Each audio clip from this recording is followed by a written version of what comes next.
we have a brand new Black Ops 6 Zombies cutscene teaser that we got at the finale of Modern Warfare Zombies, and in this video, we're going to break down every single Easter egg, secret, and character reveal, as this is all going to be setting up for what we're going to experience in Black Ops 6 Zombies. This is all to set up the narrative for the Liberty Falls Zombies map, which we're going to be seeing the full reveal of really soon, and this cutscene just blows everything out the water. So in order to fully explain it, let's first watch the cutscene in its entirety.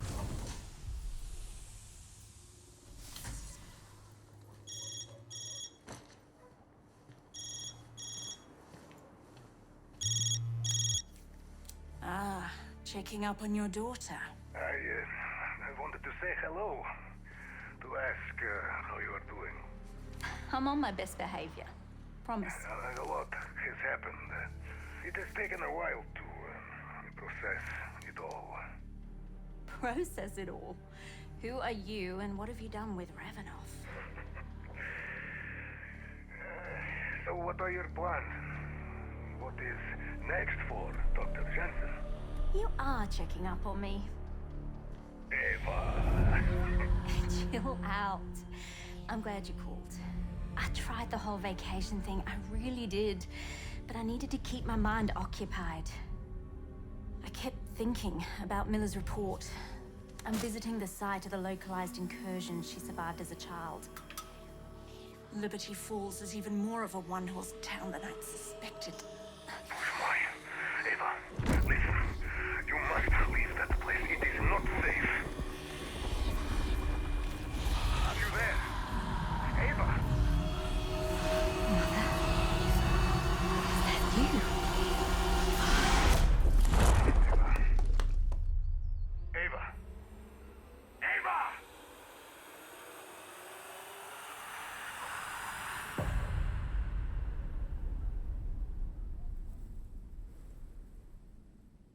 Well, where do we begin? That is just such an awesome cutscene, obviously taking place 3 months after the final mission, where Ava is in Liberty Falls in West Virginia, the location of the second Zombies map in BO6. Now, when breaking this down, we are going to be talking about a lot of dates, particularly jumping between 1991, where Liberty Falls takes place in Black Ops 6, and then here we are in the year 2021, where Ava, in near present day, has gone back to Liberty Falls, as Ava became obsessed over Sergeant Miller's report, where as a child she survived the localized incursion that happens, which is the incursion that creates the Liberty Falls Zombies map that we will experience in Black Ops 6 in 1991. Whilst researching about Liberty Falls, she comes across a Project Janus incident report detailing an interview which Sergeant Miller had as a child right after the incident with the Project Janus security chief John Blanchard. And this interview seems to have taken place very shortly after the incursion event in Liberty Falls in 1991.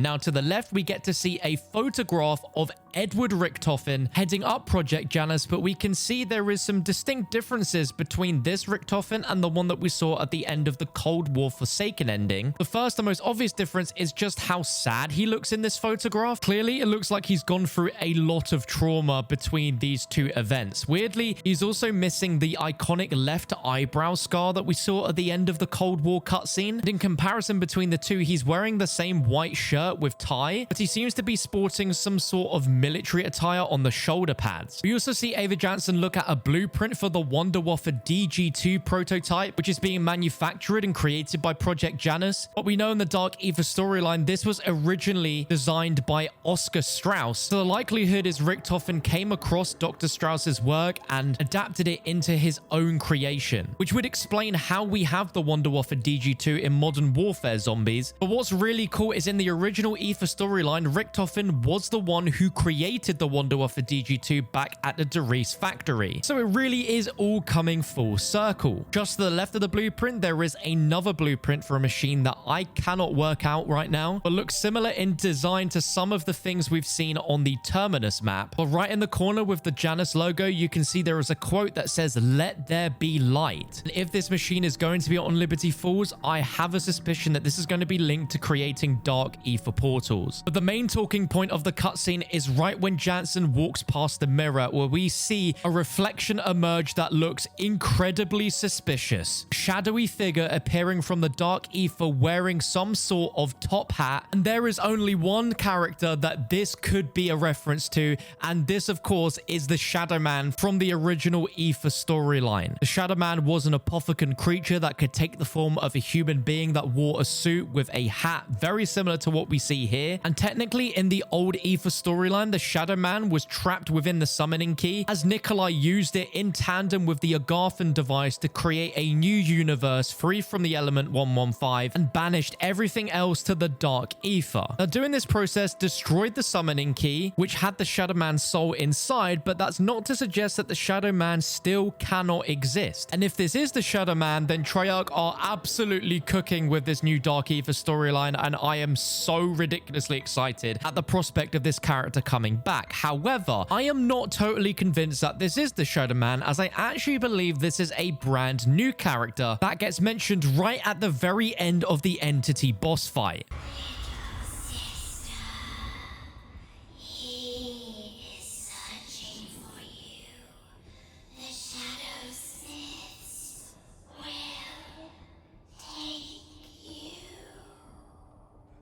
As you hear there, the entity, which is Dark Ava, mentions that he is searching for you, the Shadow Smiths will take you, specifically implying that this character is a he, someone that is searching for her, and potentially this is someone from a group that is called the Shadow Smiths. So not the Shadow Man, but the Shadow Smiths. Now, when taking a bit more of a look at this character, the hat seems to be ever so slightly different to the Shadow Man's, where it's more curved upwards, that resembles more of a cowboy hat than it does of the Shadow Man's top hat. Now, on the topic of cowboy, linking the idea of the word Shadowsmith, it does sound quite similar to the word blacksmith. And in the original ether storyline, there was a famous blacksmith who created the Pack-a-Punch machine in Buried called Jebediah Brown. Buried was also very heavily Western/cowboy themed. So if this wasn't related to the Shadow Man, it would be amazing if it's somehow linked to the original creator of the Pack-a-Punch machine being Jebediah Brown. And the Shadow Smiths could actually be more of a group of cowboys or bounty hunters or something like that. The theories are really endless. I think it's also worth pointing out as well the background that this shadowy character is behind, which seems to have some sort of water tower and a bunch of buildings with chimneys on top, which could be the Liberty Falls background, or somewhere entirely different, which is within the Dark Ether. This could be a little window into the Dark Ether where the actual year that the reflection is showing could be 1991, where we play in Black Ops 6, or it could be sometime in the future or the past. We don't know. But to me, the background looks like it's resembling the actual background of the Liberty Falls map. As we get a bit further in the cutscene, we see Ava throw down the documents that again shows Richtofen, shows that interview with Sergeant Miller as a child, but we then get to see two photographs of the Liberty Falls incursion footage from a CCTV camera, showcasing what I believe is either actual in-game footage from the map, or it's going to be part of the intro cutscene where we see a zombies outbreak just savaging throughout the town. But we also get to see another confidential Project Janus letter, which is for senior team management eyes only, going over an annual psychological assessment of a person called Dr. Panos, who's a senior project scientist who is developing some sort of quirks in their behavior which warrants a close eye. Now, whilst making this video, Call of Duty sent a new audio teaser on WhatsApp that is an audio log from this doctor talking about Richtofen. Dr. Pericles Panos, Project Janus, Energy Research Division. It has become abundantly clear Director Richtofen is slipping.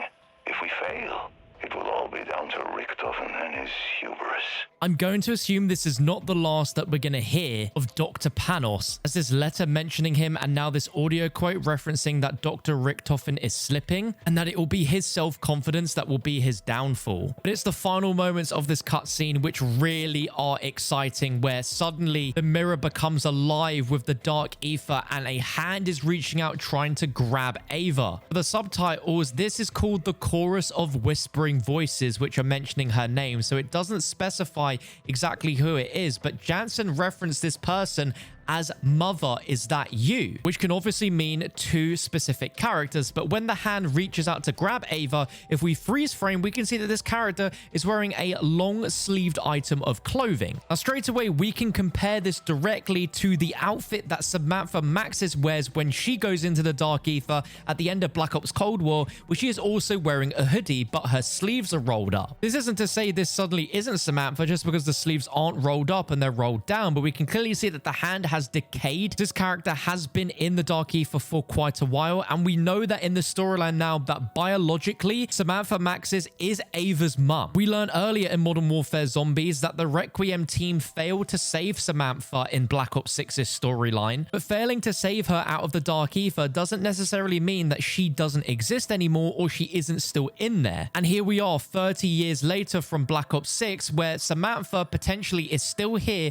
reaching out to grab Ava. Now, another potential identity for this character could be Dr. Gray, because we know that whilst Ava has the DNA of both Samantha and Ravenov, she was actually created and grew within Dr. Gray's womb, and she is technically her surrogate mother. And whilst we see their corpses dead in Urzikstan in 2021, they are all linked to some sort of machine where I believe their souls still exist within the Dark Ether, but their physical bodies no longer exist in our normal world. And this could be Gray reaching out to grab Ava. And the most exciting thing is what happens next, because we already have a lot of theories on what could potentially happen here, where Ava is actually being dragged back through time in the Dark Ether to the events of Liberty Falls in 1991, where potentially she is the reason why the incursion outbreak even happens in 1991. By her being dragged into the Dark Ether, she's time traveled back to 1991 Liberty Falls, where her very existence causes the incursion and in a way starts to create some sort of cycle. But we've also been theorizing for years that with Project Janus, and the meaning of Janus is the beginning and ending and the opening of gateways, and we know that Ava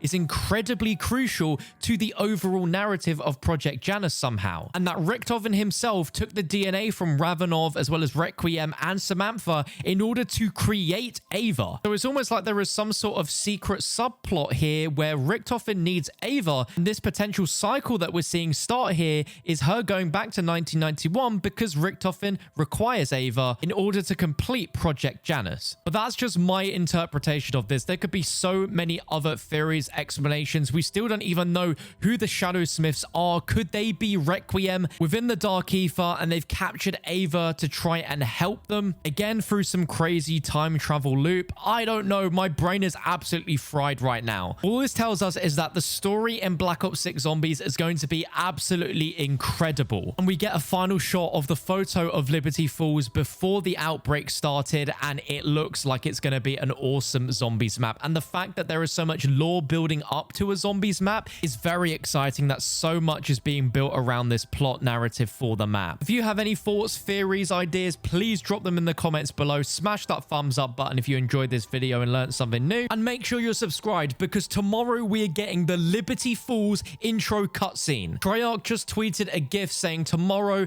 Terror falls in Liberty Falls, so be sure to subscribe with the bell tick so you don't miss that when it drops.